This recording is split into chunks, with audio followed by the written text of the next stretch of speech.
जमात इस्लामी हिंद की ओर से नैतिकता स्वतंत्रता का आधार इस विषय पर एक अभियान चलाया जा रहा है और ये बहुत ही सटीक और उत्तम व्यवस्था है और बहुत अच्छा प्रयास है कि जिसके तहत आम जन को, सामान्य लोगों को इस बात से अवगत कराया जा रहा है कि हमारी आज़ादी क्या है और हमारी नैतिकता क्या है और इन दोनों के बीच में संबंध क्या है। हम आज़ादी की बात करते हैं, हर चीज़ में हमको आज़ादी चाहिए, अच्छी बात है। आज़ाद कौन नहीं रहना चाहता। आज़ादी के लिए जंग लड़ी गई। तो सवाल यह है कि आज़ादी अगर हम अपनी चाहते हैं तो सबसे पहले इस बात के लिए भी तैयार होना चाहिए कि हमको सामने वाले की भी आज़ादी के प्रति पूरी तरह से मन बना करके और सोच को विकसित करना चाहिए। मैं अपनी आज़ादी चाहता हूँ और सामने वाले की आज़ादी पर मैं अंकुश लगाना चाहता हूँ, तो मेरी आज़ादी का ये ढोंग कितना खराब है। मैं अपनी आज़ादी को तभी बरकरार रख सकूँगा जब मैं अपने नैतिक कर्तव्यों को, नैतिक मूल्यों को समझूंगा। और मेरी नैतिकता क्या है? मेरी नैतिकता यह है कि मैं रिश्तों की मर्यादाओं को समझूं। मेरी नैतिकता यह है कि मैं जिस काम को कर रहा हूँ उसको पूरी ईमानदारी से करूँ। मेरी नैतिकता यह है कि मैं झूठी बातों को समर्थन न करूं, झूठ न बोलूं, झूठ बोलने वालों के प्रति मैं सहानुभूति न दर्शाऊं और ये जानते हुए कि मैं जो कह रहा हूं उस बात में आधी सच्चाई है, आधा झूठ है और मैं उसको इसलिए फैला रहा हूं क्योंकि इसमें मेरा भला है। तो ये मेरी नैतिकता नहीं है। मेरी नैतिकता यह है कि मैं आँख की शर्म रखूं। मेरी नैतिकता यह है कि मैं ज़बान को नियंत्रित रखूं। मेरी नैतिकता यह है कि मैं मानवीय मूल्यों के प्रति अपने दायित्वों को समझूं।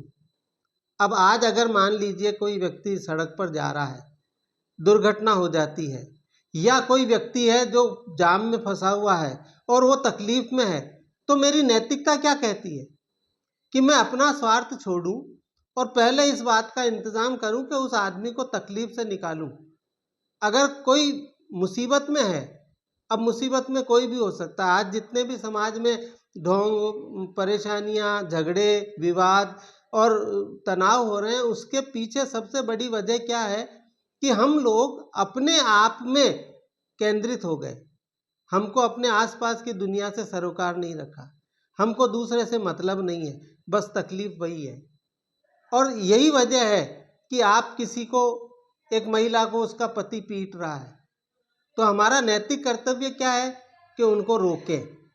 अगर उनकी बात है, मनमुटाव है, कोई झगड़ा है, तो भैया बैठ के सलटो, आप परिवार में सलटो, आप समाज से बात करो, आप अपने किसी उचित मंच को चुनो। तो ये नैतिकता हमारी ये कहती है। नैतिकता ये नहीं कहती है कि एक लड़की के साथ, एक महिला के साथ, एक बुजुर्ग के साथ, किसी के साथ कोई अन्याय, अत्याचार, उत्पीड़न हो रहा है तो हम उसको देखें और किनारा करके साइड से निकल जाएं, मुझे क्या लेना देना, मेरे थोड़ी कुछ लगता है। सवाल ये नहीं है। सवाल है कि समाज किसी एक व्यक्ति से नहीं बनता है, समाज किसी एक धर्म से भी नहीं बनता है और समाज किसी एक जाति से भी नहीं चलता है। हम सब मिलकर आपस में रहेंगे, एक दूसरे के काम आएंगे, एक दूसरे से प्रेम बढ़ाएंगे, एक दूसरे के लिए दुख सुख में अपने आप को आगे पेश करेंगे और उनकी मदद करने के लिए तैयार रहेंगे, तो धर्म चलेगा, तो समाज चलेगा, तो जाति व्यवस्था में जाति होने का कोई मतलब है।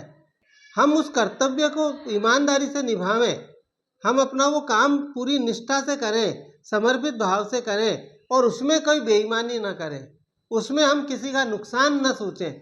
कृत्रिम दूध बेच रहे हैं, जहर बेच रहे हैं, हम बच्चों की जान से खिलवाड़ कर रहे हैं, सिर्फ किस लिए? चंद पैसों के लिए। हमारी नैतिकता यह नहीं कहती है। हमको इस बात की आज़ादी नहीं है कि आप येन केन प्रकारेण पैसा कमाएं। हमारे धर्म यह नहीं कहते हैं, हमारे धर्म गुरु यह नहीं कहते हैं, हमारे शास्त्र यह नहीं कहते हैं।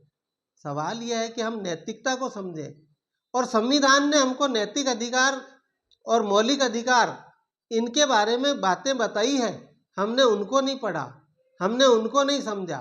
हमारे धर्म ग्रंथ कह रहे हैं, हम उनकी बात नहीं सुन रहे हैं, न समझ रहे हैं, हम अपनी चला रहे हैं। और चला क्या रहे हैं कि नफ़रत अधिक से अधिक किस चीज़ में पैदा हो सकती है, उस पर ध्यान दे रहे हैं हम इस बात पर ध्यान दे रहे हैं कि हमारे आसपास जो है वो गंदी बात क्या घट गई। अरे भाई, गंदगी के पीछे वजह जानो, सच जानो, और जो गंदगी फैला रहा है उसको रोको। ऐसा नहीं है कि मुस्लिम धर्म में सारे के सारे लोग खराब हैं, और ऐसा भी नहीं है कि हिंदू धर्म में सारे के सारे लोग अच्छे हैं, ईसाई लोगों में सारे के सारे लोग अच्छे बुरे या खराब हैं। या सवाल यह है कि आज अगर गौर से देखा जाए तो मुसलमानों में ईमानदारी को तरजीह दी गई है। वो ब्याज नहीं खाते, वो पैसा जमा करते हैं तो ब्याज नहीं लेते हैं। हम ब्याज पर चल रहे हैं, हम ब्याज कमा रहे हैं, और उसके अलावा हम ड्रग्स के ऊपर जोर दे रहे हैं। अधिक से अधिक लोगों को ड्रग की सप्लाई करो, उससे पैसा कमाओ, और पीढ़ियां बर्बाद कर रहे हैं हम। जुआ सट्टे में जा रहे हैं हम। ये नैतिकता नहीं कहती है ये।